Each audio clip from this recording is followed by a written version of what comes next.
Good morning, it's Newsman again.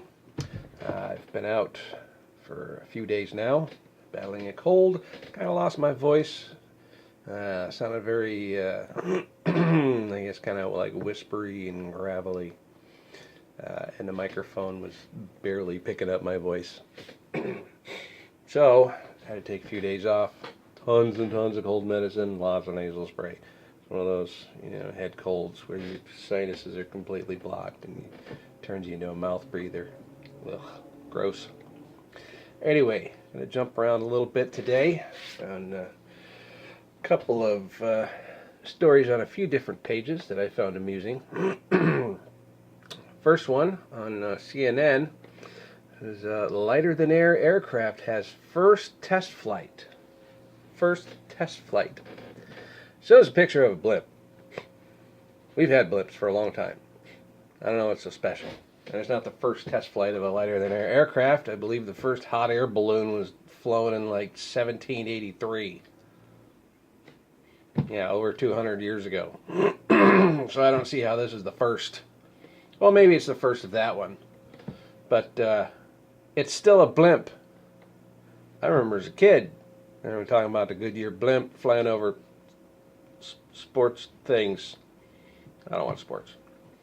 I mean, I know about sports, but we're not going to get into that because that'll take forever. All right, what else we got here? Oh, to solve the world's plastics problem, we need to bring back the milkman. Little known fact, the milkmen from the 1950s had magical anti-plastic powers. And they would bring their little jar, little basket of milk, and they would come up to your porch, and you could leave your plastics out there, and he would go alakazam, and the plastics would into the ether. Because everybody knows the milkman brought you milk in a glass bottle. Glass bottle. Had this weird, like, little cardboard stopper that I never really trusted that thing. Not that I'm old enough to remember having a milkman. Although, when we lived in Wisconsin, our company's guest house, which was just down the street from our house, it had a little hatch on the side of the house just outside the kitchen. Super cool, where the milkman would come and he would just kind of, put the milk in and close the hatch. You didn't even have to be home to answer the door, right? He just put it in the hatch, and then, first inside, we'll open the drawer and take the milk out, put it in the fridge. Now, my brother and I, because in the basement of the guest house, of the corporate guest house, was a shuffleboard. They had shuffleboarded in the basement on this really nice, highly waxed tile floor or linoleum, whatever it was. But they had a shuffleboard court. So, me being the littlest, we moved from Wisconsin when I was like 6, and I could climb into the little milk delivery hatch and slide open, and then go downstairs and open the door for my brother, and we'd play shuffleboard for an hour or so. And they had, Wisconsin's not really known for a lot of hills, but they had hills in the back that like came down to the middle, and we would take the grass barrels from the gardener, and we'd climb into them and roll down one side and up the other, and just burp, burp, burp, burp, burp, burp, dizzy in hell, damn near throwing up. It was a great time. So I remember the mechanism in place for the milkman. But milkmen can dissolve plastic into nothing, leaving no trace, nothing. So we've got to get rid of all this excess plastic, these single-use plastics. which I admit kind of gross. Um,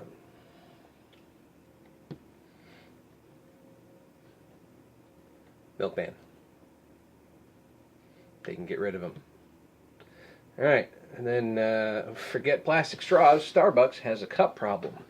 Everyone's all in an uproar, getting rid of plastic straws. California, if a waiter, I guess, offers you a plastic straw now, they can be fined or spend 6 months in jail if they offer you a straw. They can give you one if you ask for a straw, but they can't offer you a straw. So I don't know if they're sending, undercover plastic police into restaurants to see if they will be offered a straw, or if they have to ask for one, and if they arrest the waiter right there. You're under arrest for offering straws, son of a bitch. Killing the planet. Fuck you. It's a straw. Meanwhile, Starbucks, which is everywhere, mounds of plastic cups.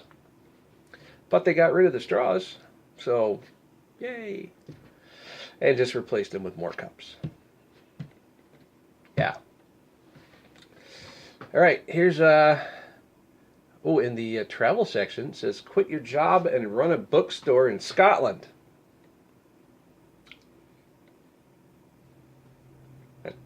That's all it says. I don't know if that's like an order.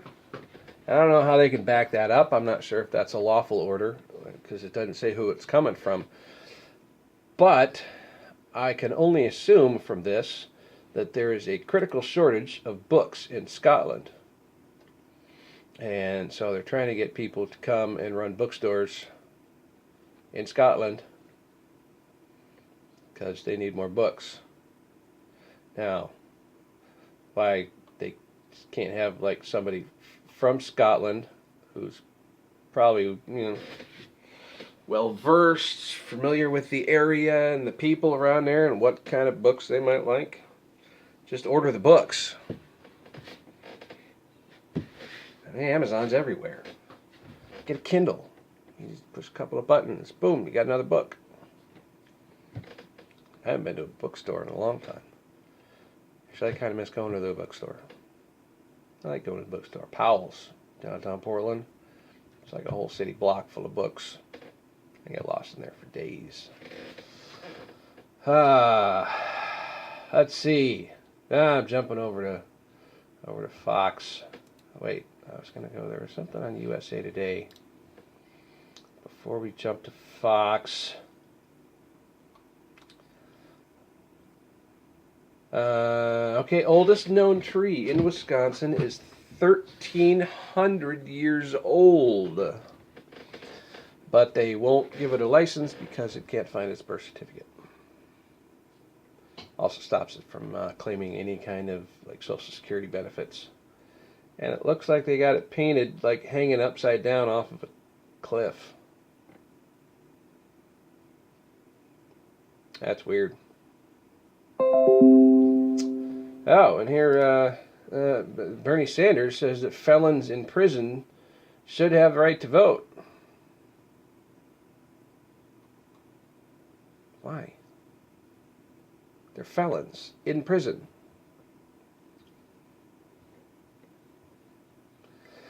He's just trying to augment the Democrat voting base because they like to get the criminals out of prison, to cause more crime, to build up more prisons. Just a big circle. Anything to keep himself in power. Of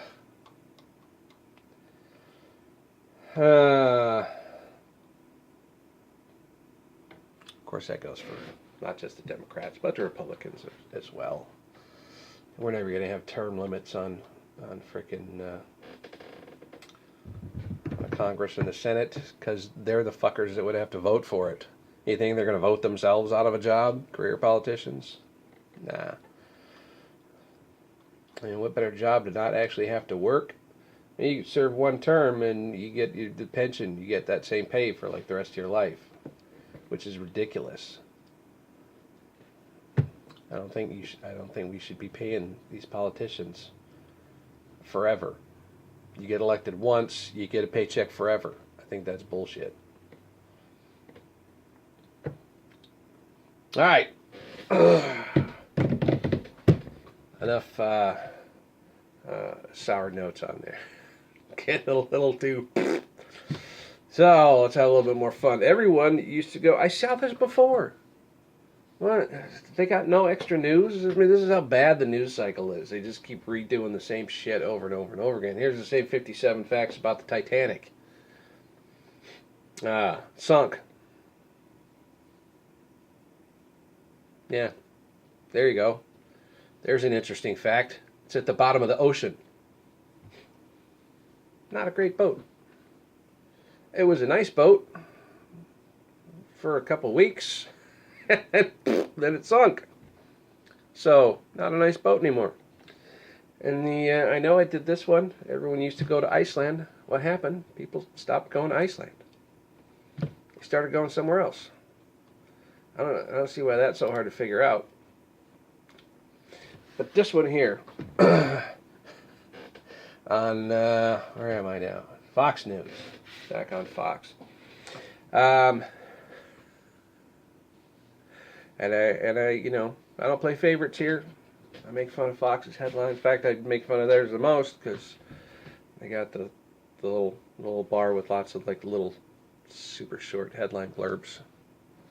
Really leaves things wide open for me.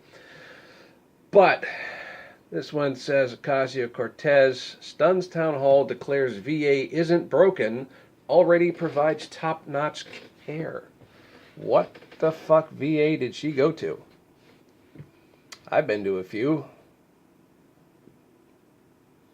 I'm still waiting on an appointment from about 6 years ago to get my hearing loss evaluated from when I got out of the Marine Corps in 2002.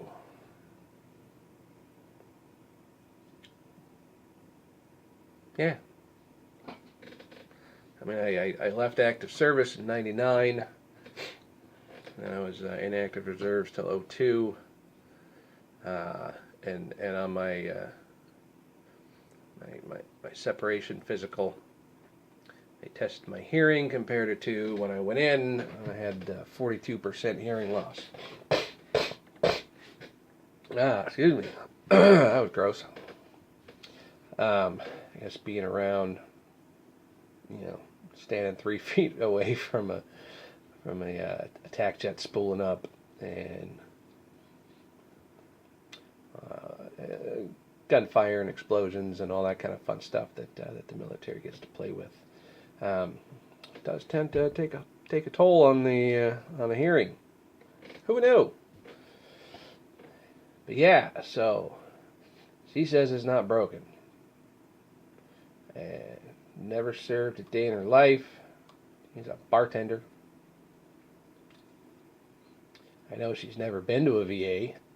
She may have visited one, but you know, they get a heads up when a congressman or a senator or some muckety muck is coming, and they hide all the crap in the back. Standard inspection, you put your best foot forward. Ooh, this billionaire lost $130 million on Bitcoin. Still a billionaire. That's like if I had a $100 bill and I put $1.30 into a vending machine and it took my money. I'd be like, I'll call the company and get my soda.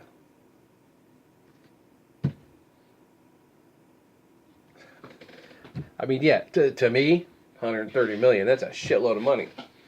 But if I had $1 billion, if I was a billionaire, I'd still be mad about it. But I don't think anybody would really be feeling sorry for me. It's like, you still got another $2 billion. What the hell do you care? It's like, yeah, but I had $2.1 billion, and now I only have $2 billion. Ugh. Oh, And then this Laughlin hubby make request to court in college scandal trial. They requested to not go to jail.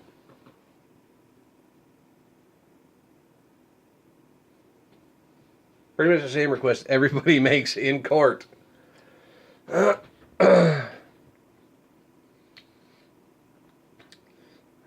Let's see. Oh, here's one.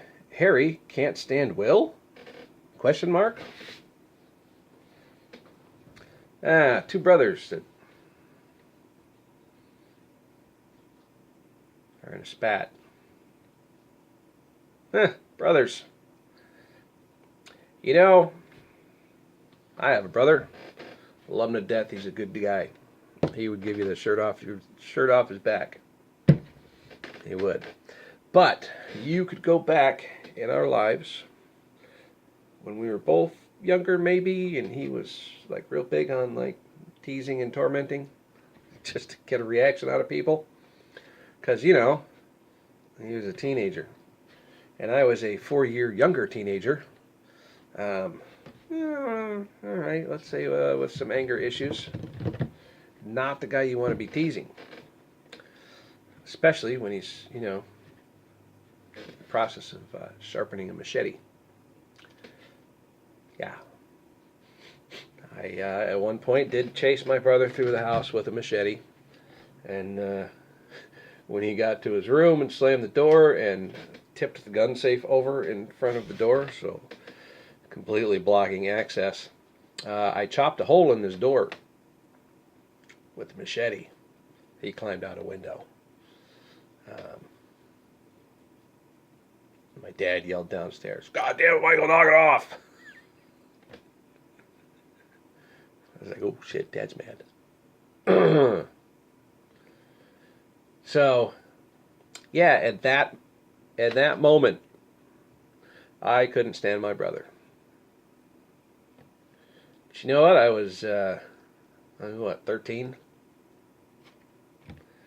Being picked on by a 17-year-old.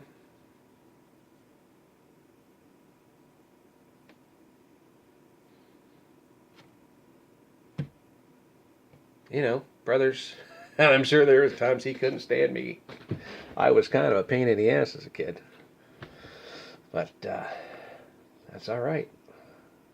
I'm sure there's times he couldn't stand me, there's times I couldn't stand him. But we're brothers. And that's the final word. That sums it up. Brothers. All right? He's the only brother I got. Well, I have a brother-in-law. And he's a good guy too. John, love you. You're a good guy. But I haven't known you since birth. So there's a slightly stronger bond between Tim and I than between me and John. Not that I don't. Not saying that I got nothing against John. Not saying I don't like John. Not saying I don't have a bond with my brother-in-law. I'm just saying that growing up together, Tim and I are a little closer. We know each other a little bit better. I don't know John's entire history. I know the majority of Tim's history. There's some gaps. You grow older, you go off and you do your own things, and you don't tell everybody everything. There's a lot of stuff that my family still doesn't know. But, they don't need to know things that, happen when you're off doing things, dangerous stuff. They don't, Mom doesn't need to know the details of some of my exploits for, in both the police and in the Marine Corps, even flying helicopters. There's shit my mom doesn't need to know because it would just worry her. And I survived it anyway, so, what's the point of making her worry about things I did in the past? Or things that happened in the past. It's the past. I'm alive. That's all you need to know, Mom. Let's not dig deeper into that hole, shall we? All right, I'm going to cut it here. This went on way too long. You guys have a good one.